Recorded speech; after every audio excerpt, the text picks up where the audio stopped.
Now, as everyone knows, I do a lot of reviews on a lot of tents that get sent out to me by companies, which is very nice. But I've not bought this one, and I've not been sent it by a company. So one of my viewers over in the States, Jared, if you're watching, thank you very much, has bought himself a tent that he wants me to test out. No pressure, but it's very expensive. He's never used it. He wants me to try it, give a review on it, and then send it back to him. Now, this is not a cheap tent. It is a Dyneema composite fabric tent, DCF, or Cuban Fibre as it's otherwise known. So it's renowned for being incredibly strong, incredibly light. It's very see-through, but it's also incredibly expensive. So this is the tent in question. It's pretty small, actually. There are poles inside here as well. It's not a fully poled tent. It uses trekking poles as well, but I'll show you how it works. This whole pack, including the stakes, you get 4 stakes. You only need 4 stakes to set it up. However, I will be using more for stability because it's quite windy tonight. The whole thing weighs 800 grams. But it also costs, with import tax and delivery to the UK, about £830. So it's not cheap, but it's up there with the Hillebergs. Now, this beats a Hilleberg on space, beats a Hilleberg on weight, it matches it on price. Durability, that's another thing. What it's like in high winds and storms, I don't know. But I'm going to test this out tonight. I'll get it up, I'll show you how it goes up, and then I'll spend the night in it and I'll give you my full verdict in the morning. I'm going to be using my own tent pegs, and the reason for that is I don't want to dirty his brand new tent pegs because he has not even taken this out of the pack yet. It is brand spanking new. So I'll show you how it goes up. It's a very simple setup from what I've seen. Basically, you have one cord in each corner which has a loop in it. So your peg goes through the loop into the ground, and you want to keep that loop, or the guy line, in line with the seam that goes across the tent, or at least try to. A bit more difficult when it's windy. You then do the same at the other end.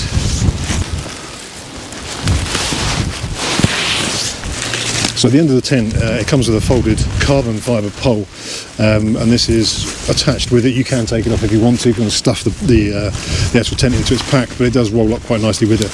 And basically you just clip this together, and this gives height to the end. So although it's a trekking pole tent, it doesn't pull down right at one far end where you've got no leg or headroom, and you then tighten them up with these line locks here. And you also have a strap here that you can tie an additional line to, which I'm going to because of the wind, to pull this out, just to stop the wind from hitting this too much.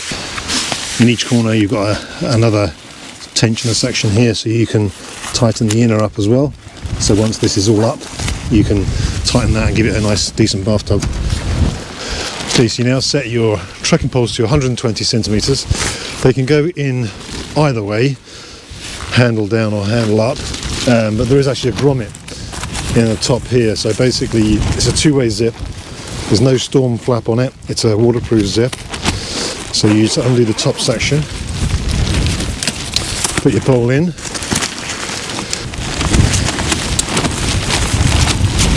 okay, that's one up,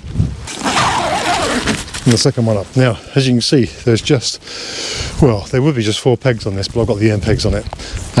But this will actually stand with just those 4 pegs, not in high wind like this. Okay, so I'm going to go around now and tighten all of these up again, just to make it nice and stable.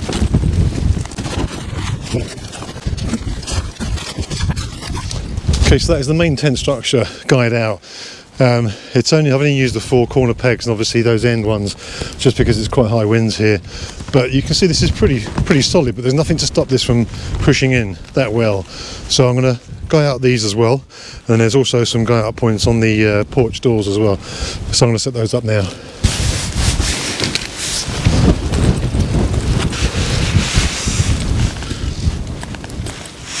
Oddly, this has got a hook on it. I don't understand why. So I just attached that hook to the actual strap that's on my tent peg there. A bit odd that, I don't know why it hasn't got an actual line lock clip that you would normally use for the tent peg. Must be a reason. Maybe I'll find out. If I do, I'll put it in the description.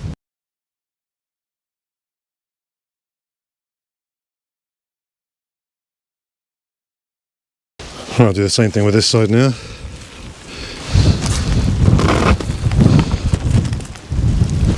Okay, so that is it now, fully pegged out. Now obviously this part here takes a bit of a hit with the wind, but it's very solid and stable, so it might flap a bit, but that's it. There is a mesh panel here for ventilation, and inside there's a section that you can slide up and slide down, so you can get more or less ventilation inside the tent, which is a pretty good idea. Let's have a look inside. Right, so as I said before, there's no storm flap, which I like, because they either cache in the zip or they flap about loads and can be quite annoying. So this just has a waterproof zipper that is two-way, and this goes all the way to the top, so you can leave a bit open for ventilation should you wish. I've got this set up incredibly tight, and doing it one-handed is not the easiest.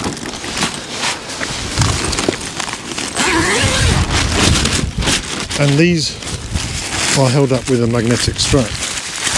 Now, I don't know what this is going to be like in the wind. I've heard a lot about, magnetic flaps, so to speak.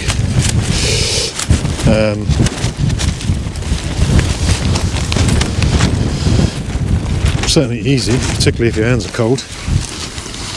Just going to move my pole out a little bit, and you can also angle the pole over. I'll tighten this up now, but you can angle it over so you've got more access into the door. So you have a two-way zip inside.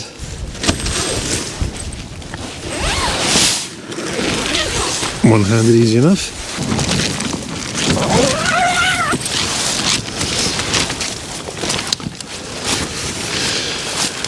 On the inside here you've got one large pocket this side, and the same the other.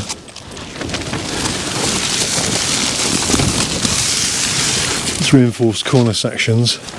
Excuse my boots, Jared, I will take them off. But yeah, this is a single skin tent. I've never slept in a single skin tent before. The concerns are obviously if you get condensation inside, it gets on your down bag, gets wet, loses its heat and protection, so you end up getting wet and cold. But this one's a bit different because of the size of it, and I'll show you. So me laying down, I have 10 inches or so above my head. Because of this end pole here, there's no slope like you get with a normal pyramid or trekking pole tent. It also means I can sit up, that's my setup for the day, without even touching the top. So you can get two people in here comfortably, and you can sit up rather than have to sit in the middle. You can sit further back.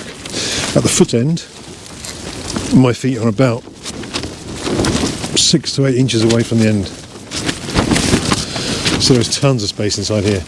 It is a bit flappy, but it is quite windy, and this is the first time I've set it up, so I will go around and just check the guy out points and the tension points to see that it's all set correctly, because the floor is a bit up in the air. At the back here I was telling you about, so if you want more ventilation, basically you have a section here that you can just squeeze this toggle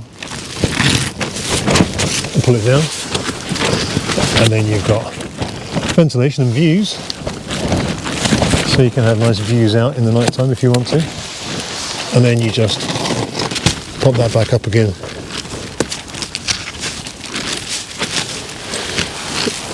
And you're protected from the wind. So it's quite a clever little idea. It obviously gives it some weight saving as well. Around the edges here there are mesh sections, so this is designed so that if you do get condensation it drops down inside there, but it's such a big tent and it's so airy, I'm not too sure there's going to be an issue with condensation. Famous last words. Okay, so as you can see, this is the NeoAir Thermarest NeoAir Xtherm Max Large Wide. So this is pretty much the biggest pad you're going to get. There's a good 4 inches at the end and 2 or 3 at that end, and this pad is bigger than me, so that's just to give you an idea of the size inside this tent. There's absolutely tons of space. I mean, I'm on my knees here now, sort of kneeling up, sitting down.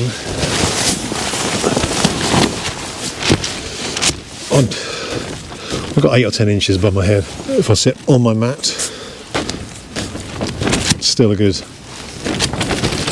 6 or 8 inches above me. So yeah, this is a very, very spacious tent. So yes, it's single skin, but for 800 grams with the size and space, it's pretty good. I'm quite impressed with it. Obviously, using it throughout tonight, I'm no doubt going to find some niggles. I always do. Nothing is perfect. What is perfect for one person is not perfect for someone else. So if I say I don't like something, it doesn't mean it isn't good. It just means I don't like it, or it doesn't suit me personally. So don't let me put you off of something. But I'm just here to try and tell you what I think are the good parts and what I think are the bad parts. So I will do that in the morning. So I may be attaching this clip wrong, but I'm not too sure how you're supposed to attach it, because once you undo the zip and have one door open, so if you want to cook in the vestibule, as you can see, that door is like a sail in the wind.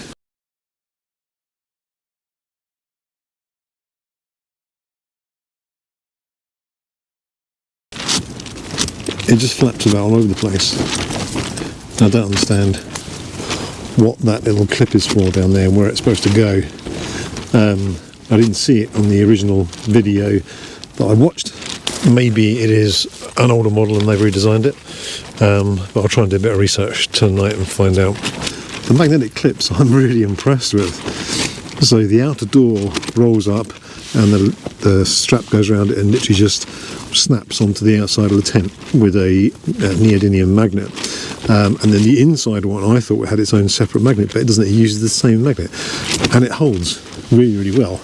I mean, you can see we're quite windy, but the door's held open really, really well. There's nothing flapping, nothing hanging down, so I'm quite impressed with that. The zips, I'm finding are too small. These are tiny, tiny little zips, so they're not the easiest things to get hold of. If I had this tent, if it was mine, I'd either replace them or add a rubber tag to it. You can get them quite easily off of Amazon or anywhere, even little luminous ones that light up in the dark so you can find it. But yeah, I just add a little tag onto those zips just because they're quite small and fiddly to get hold of. But it is a two-way zip, so you have ventilation at the top here with the air vent outside, and obviously when it's down you can pull the top down. So what I might do when I'm cooking in here is I might have this closed and then open the top vent, because it is a large vestibule. There's loads of space out here, so it's not going to cause a problem. Good morning. Tent fared well. I had a bit of condensation on the inside above me, but everywhere else is completely dry. But I expected it to be honest with you. It's very airy. You know, wind does get through the mesh. I don't see this as a four-season tent.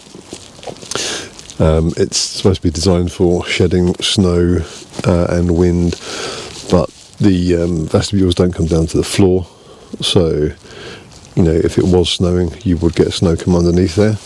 I'm not sure whether or not you can lower the poles and drop the vestibules on this and bring them down to the ground, but because of these huge mesh doors, panels as well, it's cold. It gets very cold in here, and I assume possibly as well because of the single skin.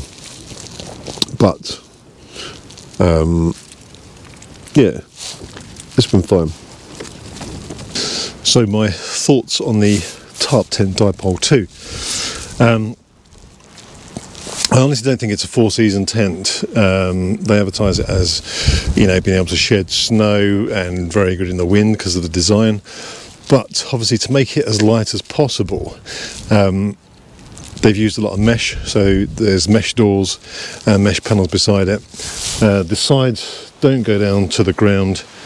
I'm not sure you can lower the poles down to drop it. Maybe if it wasn't attached to there and they were pulled out further, possibly. but if it's designed to shed snow, then it shouldn't be able to let snow drifts blow underneath either if it's a full true 4-season tent. The pros: it's incredibly light, you know, for a massive 2-person. This is a decent 2-person tent as well. You can get 2 people in it. There's plenty of headroom for 2 people to sit up, you know, not even just beside each other in the middle. It can fit 2 wide pads in it. There is loads of space, 2 vestibules, 2 storage, and 2 entry and exit points. So it is definitely a true 2-person tent. It's incredibly light, 800 grams for a 2-person tent, with the end poles and the stakes is very good. And you could stake it out with just those 4 stakes, but you know, where I camp it's quite windy, so I'll always use additional guy out points and additional stakes. But yeah, 800 grams, it is incredibly light. It's got 2 decent storage pockets inside. There is a light hook, but not in the middle. There's a hook either side, which is like a little plastic carabiner clip. So you could string a line across it and then hang lights on that, or hang your wet stuff to dry. Obviously doing that in a single skin tent that tends to get condensation is not ideal, but if you have to do it, you have to do it. I did clip my light to those clips last night, and it's a bit annoying because it's a carabiner type clip, but it's plastic, so it springs, so it's okay, it worked. The vents on the end for visibility are great. It's really handy to just drop those down to look out and just see what the weather's doing, so I could see the sun coming up. And if it's obviously a nice summer's day, then you could keep those open for ventilation and, you know, full, not 360 degree views, but if you had the side doors open, which you can pin them back all night long, if it's a really nice evening, then yeah, you could have 360 degree views and almost be inside a floating tarp. So it is good from that respect. Plenty of size, plenty of space, very, very lightweight. I like the magnetic door clips, but I also don't like them. For putting the outside door up, they're fantastic. When you do the inside door, it clips onto the same one, and then it's a bit of a fiddle trying to find the magnetic latch to click it onto, because the outer door's already rolled up, if you know what I mean. So it's not the easiest. In some respects it's very, very easy, because you know, if you've got gloves on and what have you, you haven't got to mess about with tying a knot or putting a little clip through an elastic band. So yeah, I do like them. I'd probably revise it slightly, but other than that, yeah, they're fine. They do hold doors up, and there was plenty of wind last night and they didn't blow down, so that's a good sign. And they also didn't sag, because your door, once you've tied it up, it tends to just come out and sag in the middle, and it didn't do that, so that's really, really good. Downsides to it: I've got this as taut as I can possibly go, and it's still a bit flappy. You can probably see it. There's a breeze this morning. It's nothing major, but I did notice flapping last night when I was asleep. The earplugs helped it, but yeah, it is a little bit flappy. I've got these as tight as I can get them down here, but I don't seem to be able to affect this part here and get it tighter. And you're limited to what you can do with this, because it is a loop that is on the actual string as opposed to an adjustable guy line at that section. Overall, it's a good tent. It is a good tent. It's not going to be for everybody, particularly at the cost. Yeah, in the UK, this is going to cost you about £830 with import tax and delivery. Would I spend £830 on it? No. Cuban Fibre, great idea. Very, very lightweight.